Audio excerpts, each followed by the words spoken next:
Hello, everyone. Avi, come on up. Yeah, thanks.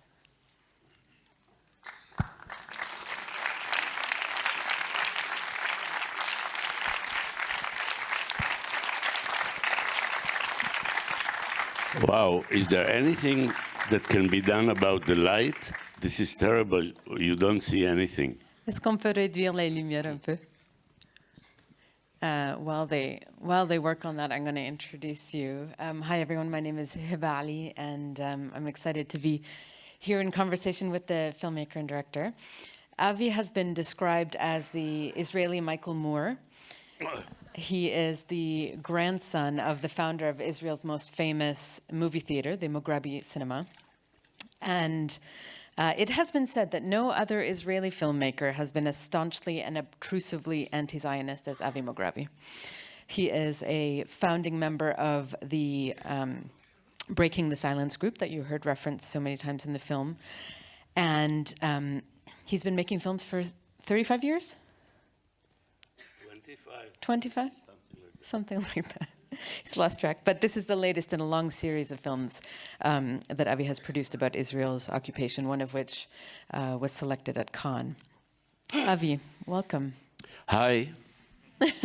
He's very succinct, Avi is. First of all, how do you speak such good French?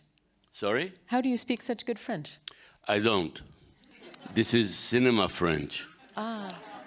I speak some French, but not this level. That was AI.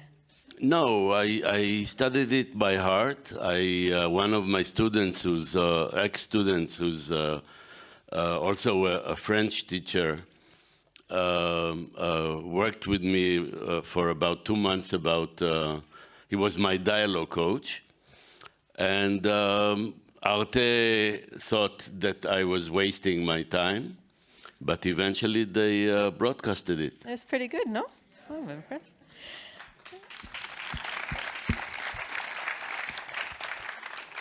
So as I've said, you've done a lot of films about Israel and Palestine. What were you trying to achieve with this one that you don't feel was already achieved with your past films? Change reality, obviously. Obviously. And the occupation, I don't know, equal rights for everybody between the river and the sea. No. Look, I have little expectations from the impact of cinema on reality. When I was young, I was naive enough to think that if you show the public, if you expose reality to the public will say, this is impossible. We have to change that. Well, apparently, what I've learned is that the problem is not lack of knowledge. We all know. We all know what we are doing, and we all know the costs. And I'm not sure that I'm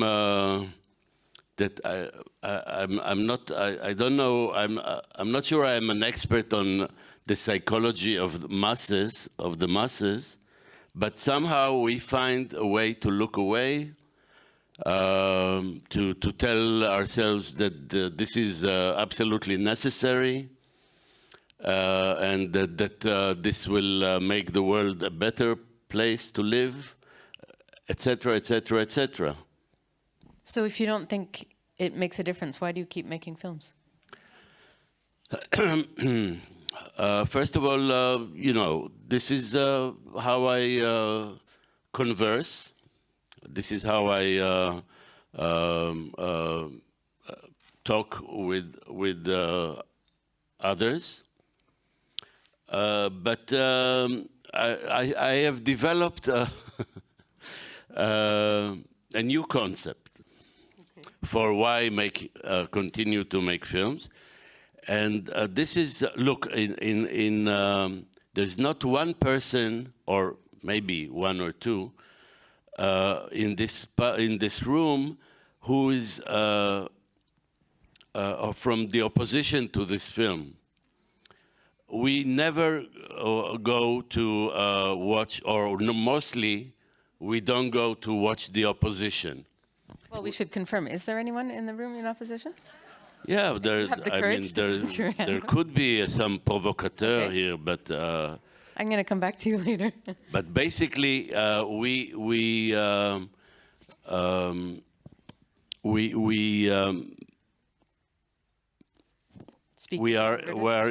involve ourselves in things that we agree to.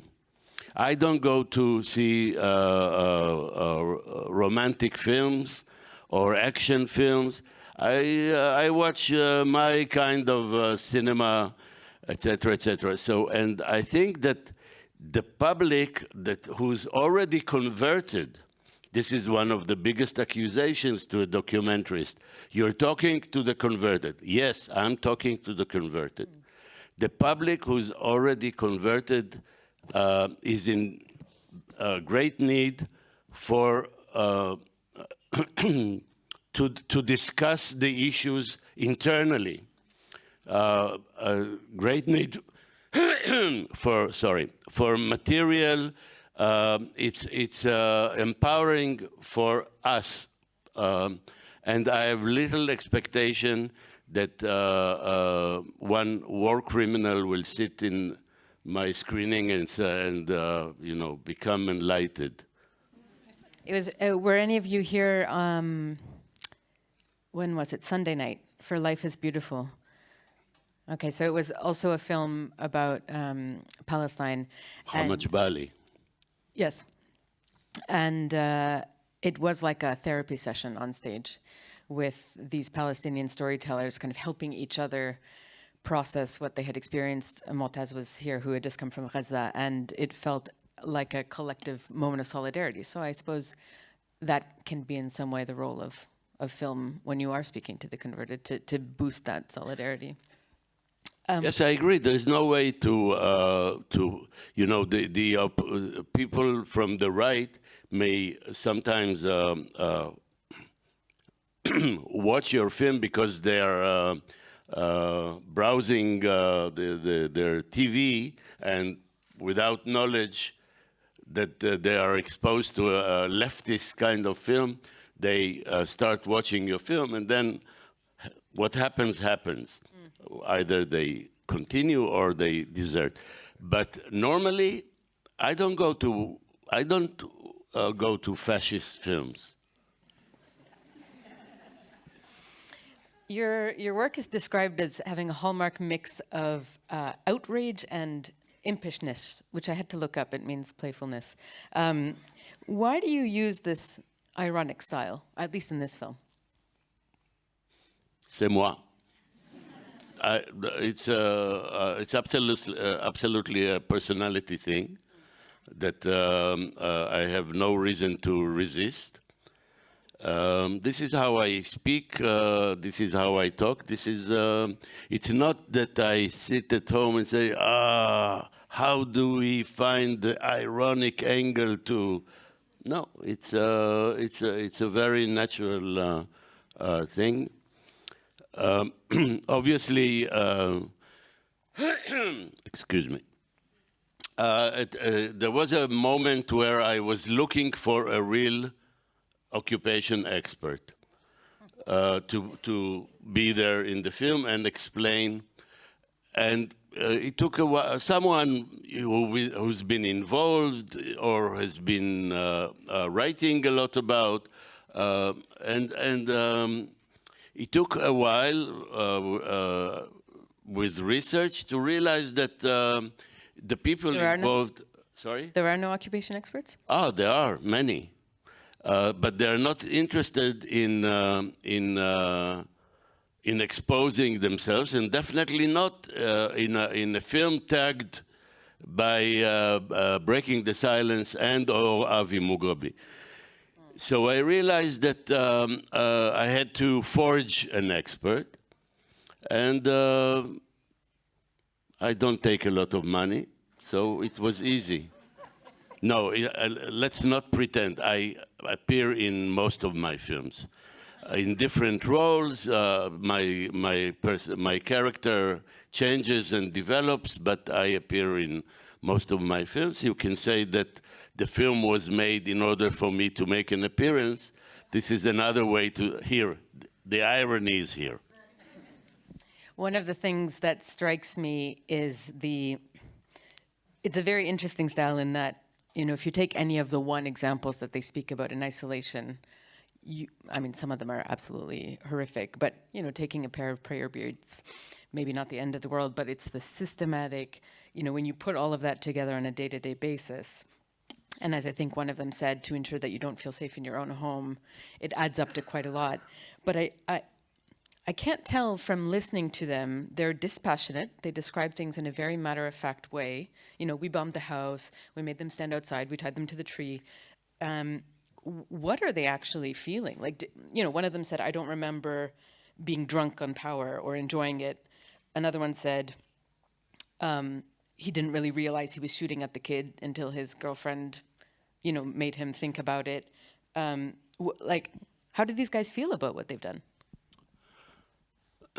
Well, I think I see a difference between how the earlier or the older people speak and how the younger people speak. Until those who testify until 2000, until the second Intifada, are indeed more relaxed and obviously they've told the story many, many times to different people, and also the experience is not fresh. It's but there's one or two of them.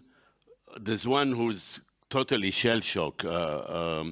If you remember, the one who says, we entered the house and we beat the father, the daughter, the mother, and I did it. And all his body language is about he suffers. It's very clear. But I think that the energy of the later speakers, later witnesses, are those from 2000 and on, which is the initial witnesses of Breaking the Silence. This is how Breaking the Silence started, with collecting testimonies from 2000 and later. So their energy is I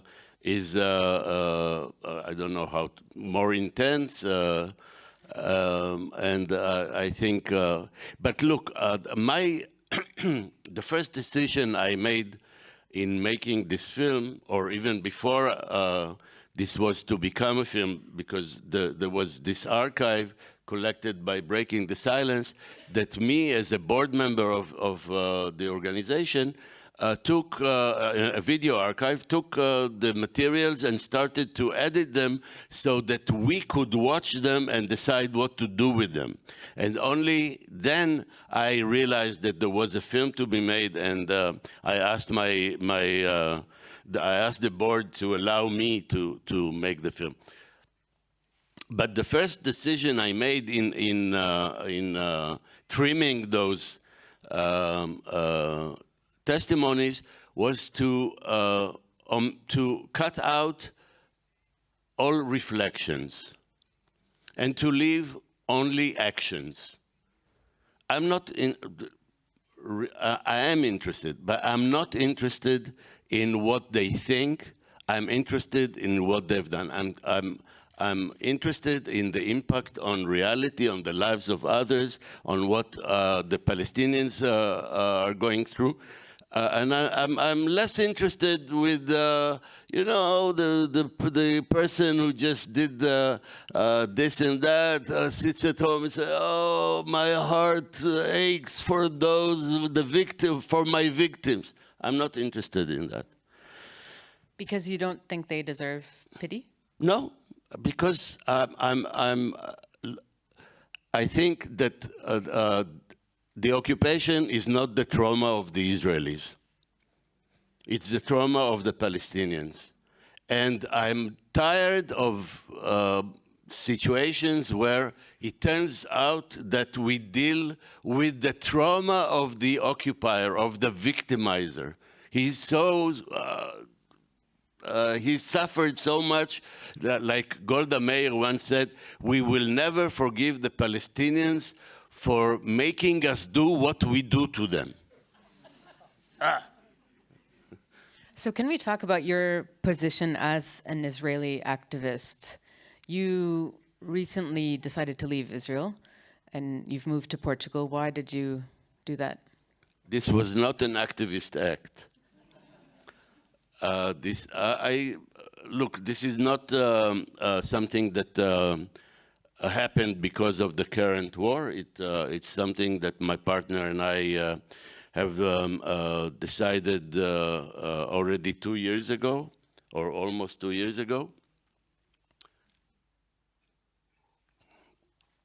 We realized that Israel is a place without a future. Of course there is a future, a terrible future. We want to get away. We were tired of being involved in war crimes. And we're talking about before this war. I mean, obviously, on October 7, I understood, suddenly I understood why we decided to leave. So we were looking for another place, and we found one. Breaking the Silence has been attacked quite a bit since October 7th. What is it like to be someone who has the positions that you have at a time when the country feels it's under attack and where this kind of activism is really not welcome? Well, this activism is never welcome. The truth is that the big campaign on breaking the silence is not started since October 7. It's been like 3 years of like horrific attacks from prime minister down to the last of the right-wing activists, and this ended about 4 years ago.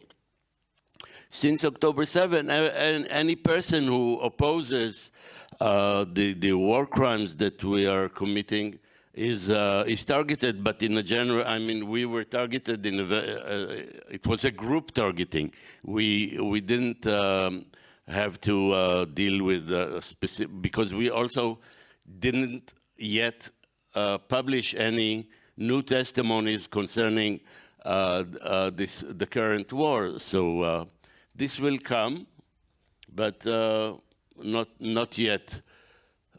It's no big fun. Do you try to enter into dialogue with the quote-unquote other side? You mean me, or you mean the organization? No, I mean you, Avi. No. I have no opportunities. I'm not to send myself to some settlement, Jewish settlement in the West Bank, and invite people to talk. I'm not going there, and I've no. Sometimes when I was still teaching, I would meet right-wing students in class, which was obviously complicated because it was not a free dialogue. I was the teacher, and I had to be respectful, or not be accused of using my power, which was difficult sometimes. But normally, no. It's no. So how? I'm trying to understand a bit how you ended up where you are. You say the Israeli public has accepted the occupation, that, you know, people have been indoctrinated from a long time, that your father was very right-wing. You grew up surrounded by a certain kind of mentality, but you refused to go fight for the army when Israel invaded Lebanon in '82, and you've become a filmmaker who criticizes the occupation. How does one end up? What's the journey to getting to where you are if you're surrounded by people who have a very clear idea of what's right and wrong? First of all, this is a good reason to resist if you're surrounded by them. And maybe this is the story. I was growing up. I was a teenager, a rebellious teenager, with a lot of thoughts about things that were happening around me, in school, in the family, etc. And I was in clash with the reality that was proposed to me. And I can't tell you that there was a moment when suddenly I saw what has to be seen and flipped from. No, it was a gradual development of discontent. Lots of fights with my father, mostly. And voila. You watch this film and you think, so many people inside of Israel are critical. And actually just last fall, a former Mossad chief had said that Israel was enforcing an apartheid system in the West Bank. And yet you have a very right-wing government. So I'm trying to understand how all of these voices of critique in Israel have had such limited effect on Israeli policy. Our critique? Yeah, the domestic Israeli critique. The domestic Israeli critique is not of high voltage. And even when it is, it's very polite. You could look at the demonstrations concerning the legal coup that Netanyahu was trying to lead, demonstration that lasted until October 7, and they basically, there were hundreds of thousands of people there, but they were very polite. If you could imagine 500,000 people in Paris, and the streets remain clean, and no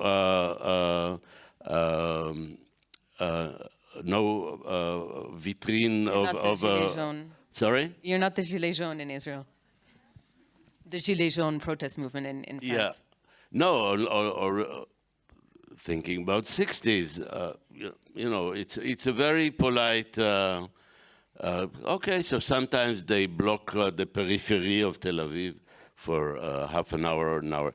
Not very serious, and I'm not encouraging the use of violence here. What I'm saying is that the protest has not moved to a point where the government cannot ignore it. For instance, general strike or whatever. Obviously, when you look at the physical demonstrations, you see how un-French it is. It's interesting when you refer to the protest movement against the judicial reforms. There is, those, and that has included not just, the public, but also former generals. That has not translated into support for the Palestinian movement. And, some critics will say that that's quite a big blind spot for a movement that says it is defending democracy. What would it take to shift that protest movement to get behind this issue? No idea. No, you look at it with awe. You don't. It's unbelievable. People shouting democracy, democracy, democracy, when, and the next day they go on reserve service in the occupied territories where more than 3 million Palestinians have no rights at all. Democracy, democracy. I have no idea. It's apparently a lot of things are possible. We are human. Do you think that and I'm just going to ask you now to become a political analyst, which you said at the beginning you weren't, but do you think that when this is over, Israeli society will realize, okay, this current right-wing approach is clearly not working, and maybe we should try a more leftist route, or double down on the fear and the anger? I don't know. My basic instinct is to think that this is only the first 54 years, and this is why the title of the name of the film, because it's clear that we are now in the 57 year. Film was released 3 years ago, and. But on the other, so I have no, I have little expectations for a change. On the other hand, if 10 years before Mandela, before the end of apartheid in South Africa, you would tell me that Mandela will walk out of prison, become the president, and be a symbol for freedom for the whole world, I tell you, you are. I'd ask who your pusher is. Where do you get the drugs? As you just mentioned, your film was actually produced well before October 7th. Seeing the developments today, how do you look back on the film? I don't know. I don't look back on the film now. I'm the only thing. Is there a new chapter of the manual that you need to write? No.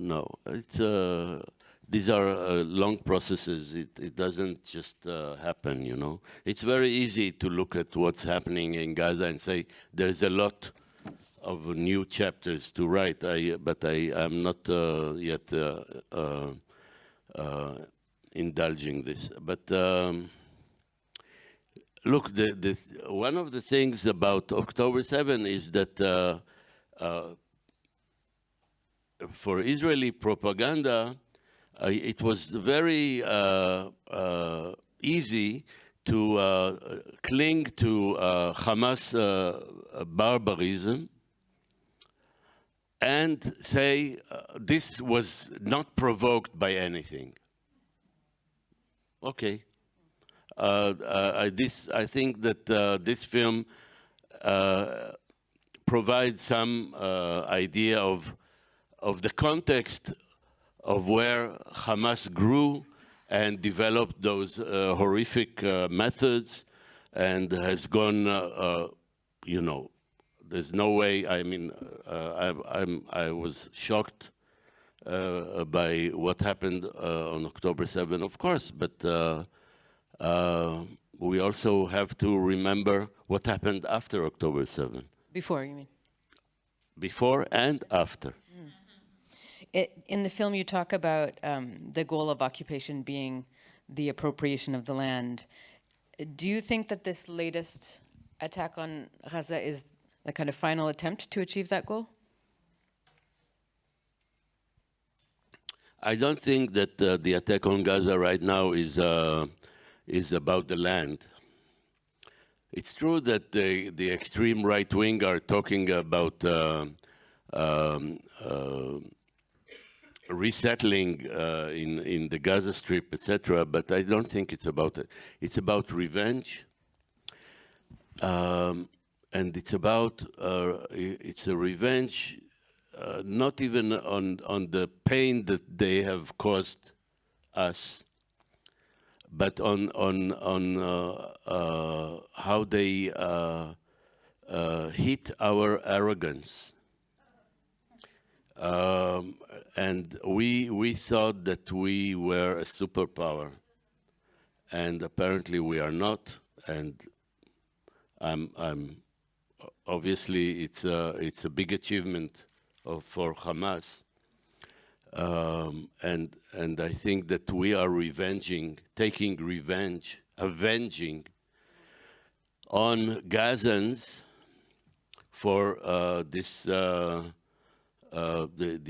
big hit that we suffered.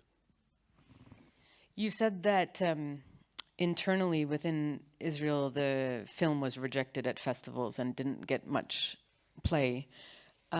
Internationally, it has, and more broadly, I think we've seen a real shift in the last few months in international public opinion on this conflict. And you've been making films about this for years. What do you think it is about this particular phase that has managed to change the tide and the narrative so significantly? On public opinion? Again, this is not my expertise. My expertise is private opinion, personal opinion. But I think that there are a lot of young people today who refuse this unbelievable violence that is being deployed in Gaza. I think also probably. But sorry, because people say that all the time. Where were all those young people in the last decades? I don't know. I'm really. I would not want to end up as a really bad sociologist here. But I look. Maybe the world is tired from endlessly supporting Israel. Looking at 30,000 dead, and this is not the last number. It's I wouldn't want to support this organization, group, or state that uses those methods. I have one more question, but we're going to turn over to the audience, so do prepare yours. You say in the film that, well, it essentially concludes that any hope for a two-state solution has been nothing but, I think you put it, an Israeli-manufactured delusion. So what do you see as the future then? Sorry. That any hope for a two-state solution is an Israeli-manufactured delusion. So what then for the future? I don't know. Look, normally I would, my ideology would say one person, one vote between the river and the sea, which basically means a one-state solution.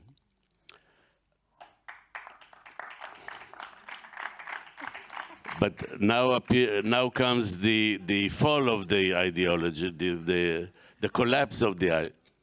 Now, obviously, one-state solution means the end of the Jewish state, because the Jewish state is based on Jewish majority. We are between the river and the sea now. We are even. It's about 5 and 5 millions, 5 Jews, 5 Palestinians. So obviously, if a one-state solution is realized, very soon it will become a non-Jewish state, or even, if in order to realize it, it should become a non-Jewish state. I don't think the Jews are up to it. They will never agree. So no two-state solution, no one-state solution, so we just stay in the status quo forever. Let's talk in another 54 years. I plan to be there. I'm going to ask if I can put you on the spot when you raised your hand earlier about being opposed to the film. Can you tell us why? There is an opposition. I mean, opposed to the movie is a big term. I don't think that it can be opposed to a movie. Like, I think that the movie wants to tell something. I think that I didn't come here necessarily pro these types of movies. I do think that, I mean, it's a very, very complex situation. It's a very, very complex conflict. I felt personally that the movie was very one-sided. I think that there is only one part of the conflict that is here put in display, and the problems and the problems in the actions of that part in the conflict, right? But obviously there are tons of other there's tons of other problems in the other part of the movie, and I felt that a little bit disturbing personally. Thank you for having the courage to answer that. So you would have preferred if there were Palestinian soldiers testifying to how they oppressed the Jews, yes? To balance.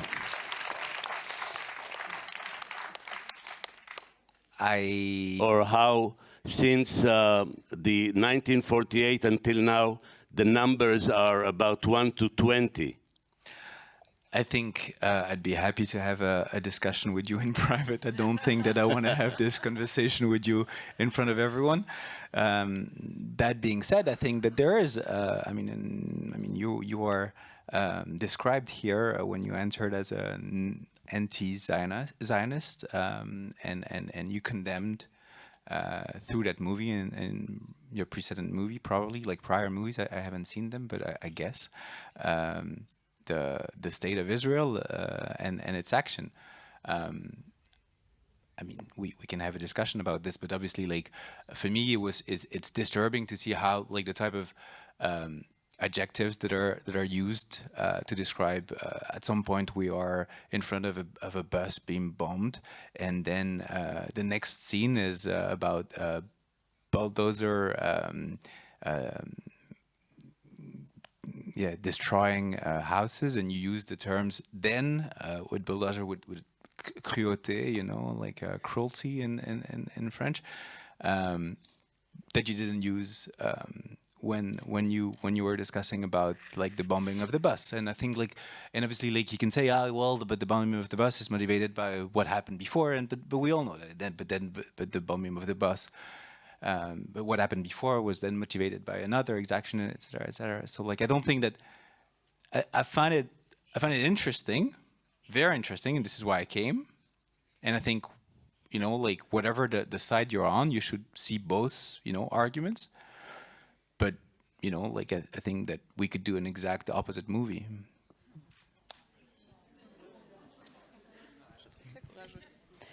Other comments or questions? Yes. Au milieu. Vous pouvez faire passer, s'il vous plaît. Merci. Here with the cafe on. Hi.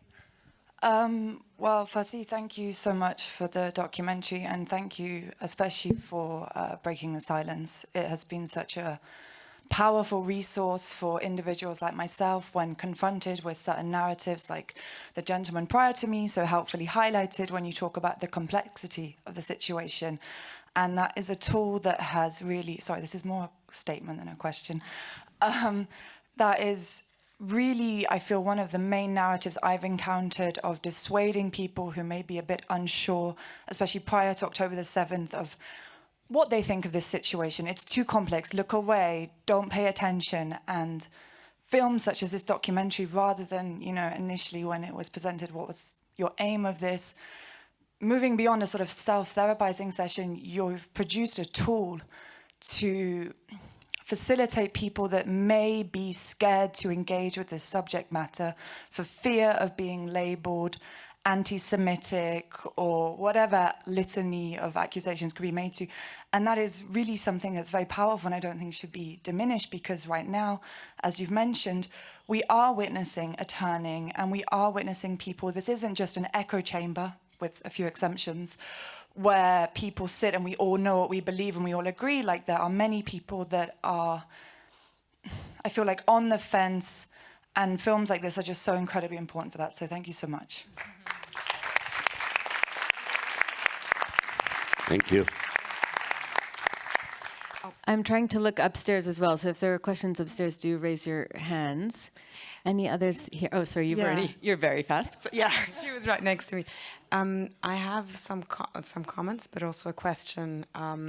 So firstly, thank you so much for this film and also for breaking the silence. I think it's very particularly interesting.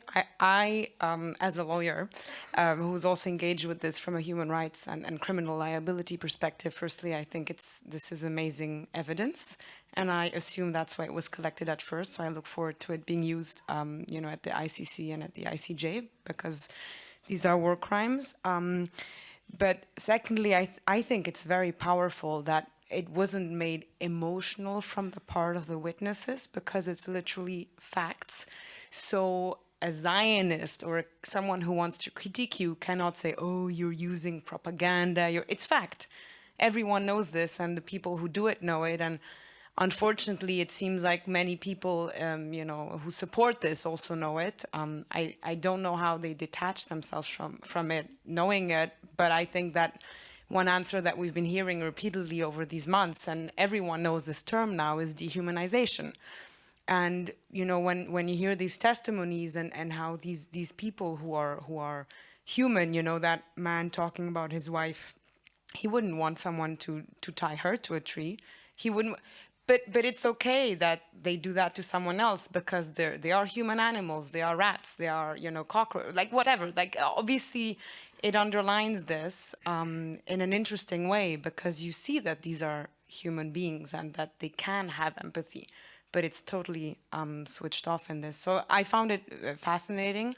I'm hoping that people like my friend, I know him and he's a wonderful guy, you know, would see this and realize, but again, also maybe to him, I think that this movie gives a lot of context. And I think that when we look at the, you know, if you want to look at, you know, the bad things that, you know, rebels or terrorists do, I think this gives a really good context to say, if you empathize, you know, with the stories of the people, you would say, how can you go through that?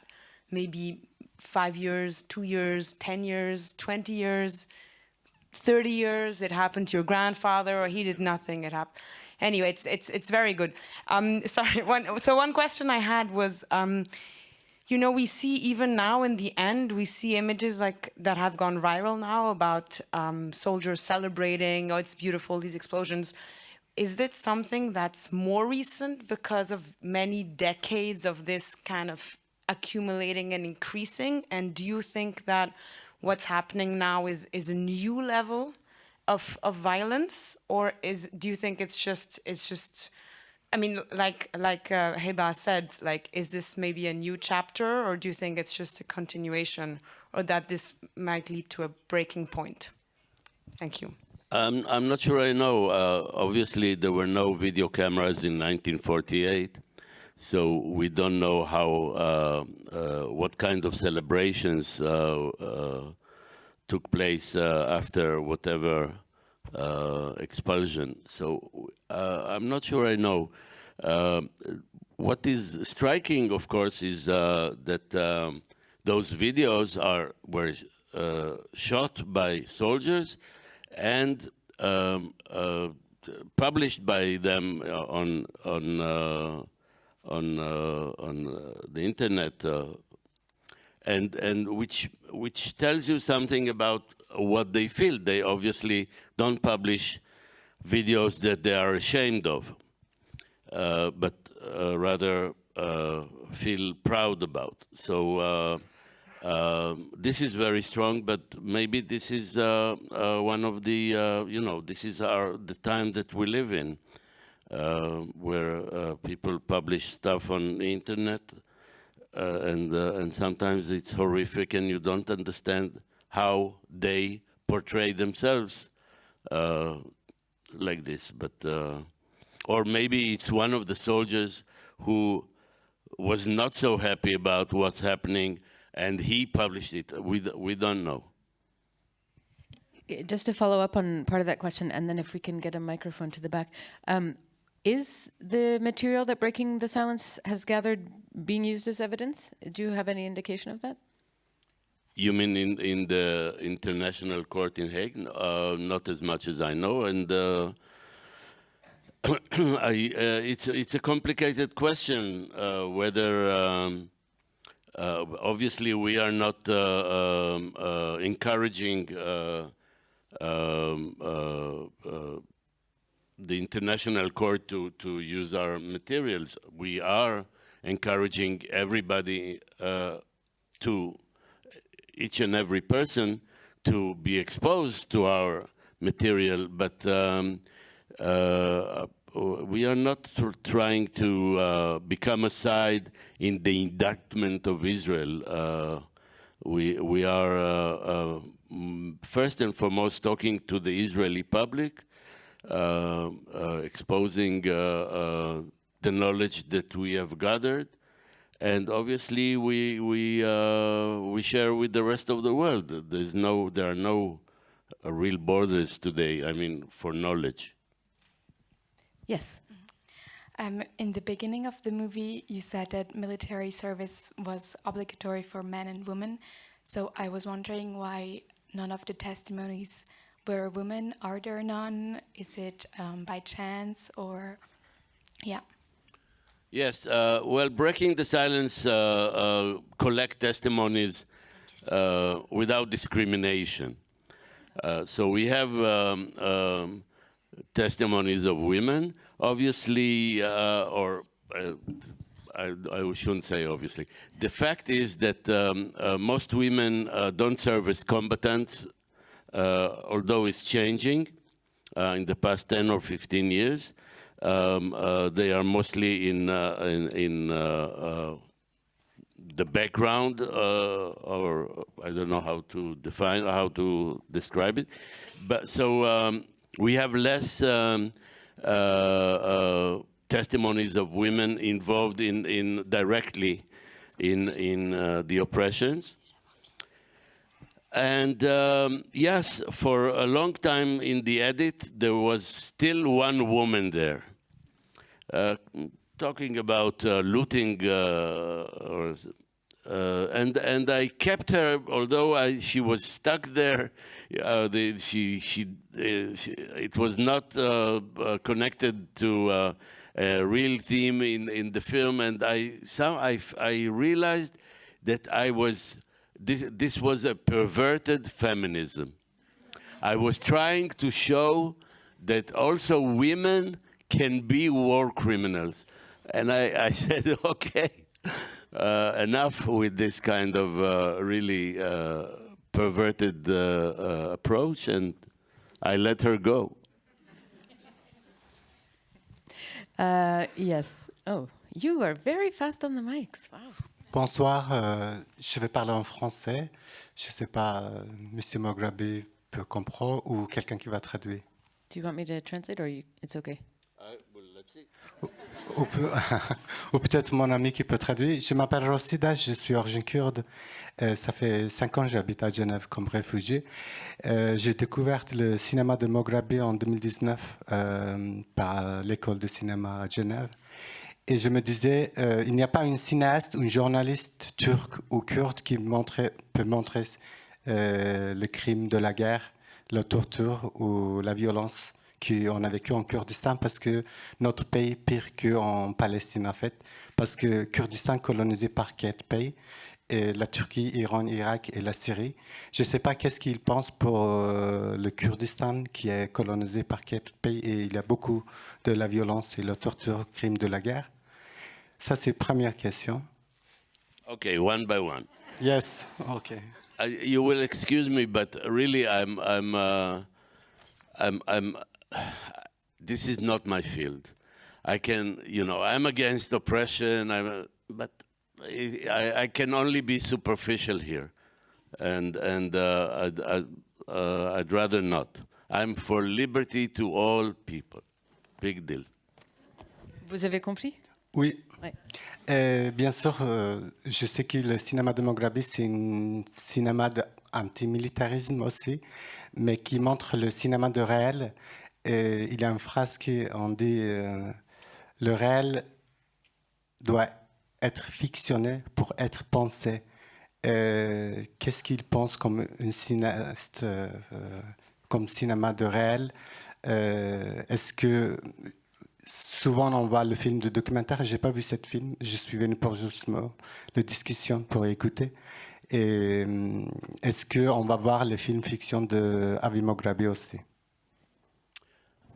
Well, I made one fiction short, the first film I made in 1989. Deportation. You can find it on YouTube if you wish. It's a 10-minute short describing a real situation of deportation in a very different tone from how it happens in reality. But since then, almost all of my films involve both fiction and documentary.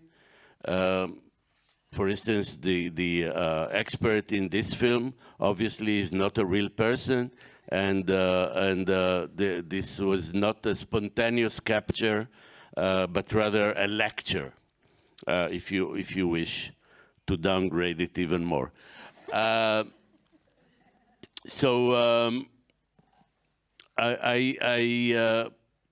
sometimes once I would say that it's too complicated. The thing is that I think that when you make a documentary, you make fiction anyway, because you are not really putting reality on the screen. There's no such thing. You collect material captured from a certain point of view, physical point of view, and mental point of view, and then you edit it you edit it the way you think that maybe this is how the story should be told. And it's not the story. It's how you think the story should be told. And you omit so many things. Our friend here is not there anymore, but you omit so many things that you think are irrelevant, and you sometimes add other things that could not be captured, but you think without them there'll be a hole in your story. And so you create fiction anyway. Whenever you tell someone a story about something that happened to you, you rewrite it. It's never what happened. It's never the happening that you went through. It's a rewritten expression of what you think you should tell about this happening. So we are always, documentary is, we are always removed from reality, and reality is rewritten. So obviously, there's no accuracy that it was, for instance, demanded here from me to tell the story in full. There's also something I wanted to say, but now, yeah, I'll now say it anyway. The idea of neutrality, of telling the two sides. Where does this happen? It's if you tell both sides, you are lying to us, because you have. If you make a film about the Israeli occupation and you are not. You don't have a point of view, but rather tell us the two sides, then you are lying to us. Tell us what you think. This is documentary. Tell us what you think about reality. Hopefully you don't manipulate reality and distort it. This is, so there's no, I don't see it as a total freedom to say anything you wish. But what was the question? I think you answered it. And by the way, for those who do want to see Avi's films, they're all available except for this one online for free, so you can get all caught up. On YouTube or on my website. And even this one is available in Facebook with English subtitles. I'm cheating on myself. I'm gonna maybe take 3 questions at once. I see, four final questions, I think, because I know it's getting late. Yes. Okay, yeah. Hi, thank you. I wanted to thank you for this movie. It was like really nice. I learned a lot of things about it. And I wanted to ask about one soldier that we see and tell that he don't beat a woman because of the camera. And I was wondering, how does he end up on the movie screen after telling that he wouldn't beat a woman under camera? This was many years before. Again, if we would have put the reflection, look, every person who testifies to breaking the silence or to other organizations, obviously there are the fact parts and there are the reflection parts.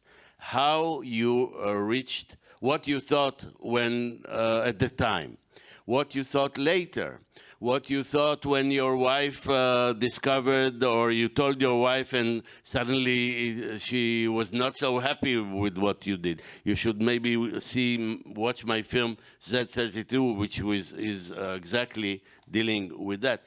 And what you think now. So if we would have placed or edited in to the film the part of reflection, you would have received all the answers to those questions. But yes, I think he understood, this person understood what he did. He understood it in retrospect, not at real time. And he needed to unload it.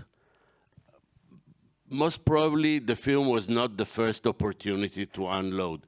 It was maybe the most public opportunity, but I'm sure that he has unloaded, because we reached him through a friend of a friend, so people who heard him tell the story in the past. So, and it happens so much with post-traumatic people who and victimizers are traumatized, obviously. Now I've forgotten which hands were up. My question was kind of answered, because I wanted to know how do you collect testimony, and how come that those people are testifying, what are their motivations, but you kind of answered that question. Yeah, this is not me interviewing those witnesses. These are researchers of Breaking the Silence who did the interviews. This is an archive film. Beside my appearance, it's all archive. Yes, and then you will be right behind you, actually. Thank you very much for the documentary. And as a director, you have the final cut. And I wanted you to tell us how you choose what you show and when you don't show, because we didn't need to wait the 7th October to see really terrible images of bodies of Palestinians. And there are some images in your movie, but I have the impression that you care of respecting the lives, respecting the bodies of the people. And I really wanted to know how you think and how you choose what you show to the public. Well, it's difficult to answer. There's no handbook for what to show and what, or not self-made handbook. But I watch again and again and again and again, and my partner watches and a few friends, and I get reactions. But concerning the brutal images, I can tell you that the last thing I want my film is to be sensational. and you know, when you show really brutal images, you sometimes the serious discussion around them gets lost because everybody is engaged with the horrific sights that they were exposed to. So and also me personally, look, I didn't see one video from October 7. I knew that they were there. I could access them. I could not watch. I could not watch. So I wouldn't encourage you to watch. Although obviously this is a knowledge that we should acquire. It's difficult to say you should know what's happening and not watch. But I personally could not watch. One last question, yes, please. All right, this is probably focused on breaking the silence. Why don't you give us a comment instead of asking a question? I can give you lots of comments if you want. No. I'm joking. It's a pleasure to meet you and be here. I'm not familiar with your work, so I can't go back and comment on that. But my mother was born in Jaffa in 1947. They fled to Gaza after the Haganah was attacking it. They lived there for a year, and then they got to Beirut. That's the context of my life. But with that being said, Jewish Voices for Peace is doing a great job in the United States as a firm anti-Zionist movement against settler colonialism. Where is breaking the silence in all this? So that's why I'm actually interested in the feelings of these soldiers. You know, what is the awakening? What is their solution? What do they see as a solution to this ongoing occupation, apartheid? You know, Palestinians with Israeli citizenship have 60 Israeli laws that discriminate against them, and they're not equal citizens as well. So I'm just curious about what is the end goal for breaking the silence? Just to free the West Bank and the Gaza from the occupation, or does it take it a step further?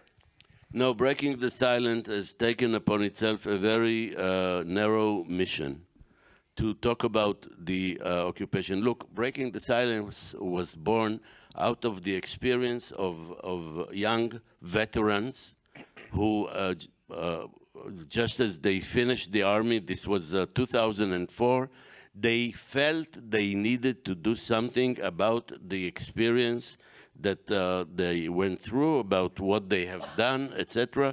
And this is how, together with two more experienced and older activists, Mickey Kratzman, who's a photographer and a professor of photography, and myself, we founded this organization. At the time, we didn't know the kind of monster it will become.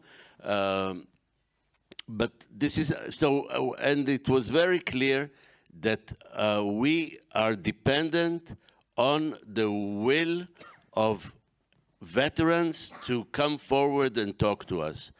So we limit ourselves to discussing the occupation, because it's obviously any other wider agenda would be so polemic that and we don't know most of those witnesses before they reach us.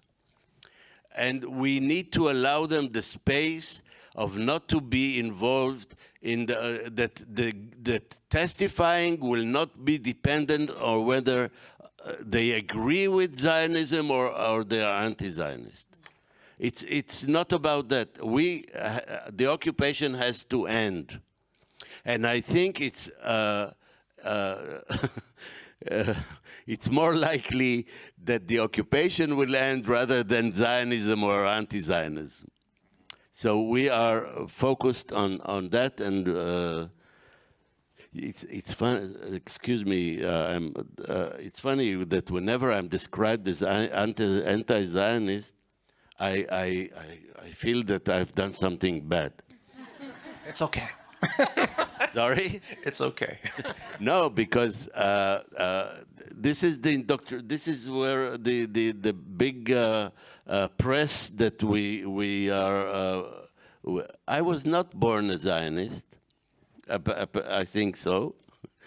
And I grew up to be a Zionist, and later I deserted it. But you know, also anti-Zionist in Israel also almost means that you want to be to walk around with a machete like Hamas fighters and start chopping Zionist heads. No.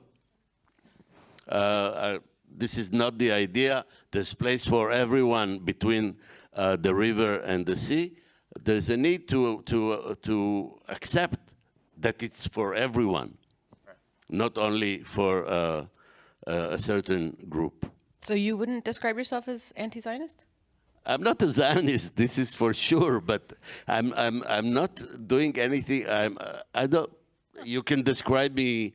I didn't jump and say no. I'm not. It's a strange feeling. And maybe it has to do with my upbringing. To say anti-Zionist in Israel is like cursing God. Last thing before we close, do you have any new projects in the work? Is there another film coming up? No. You're taking a break? It's not taking a break. I'm always, it takes a long time between films, 4 or 5 films, 4 or 5 years, and 3 years have passed. Let's see what happens next. Can you all please join me in thanking Avi for being here with us tonight? Thank you very much.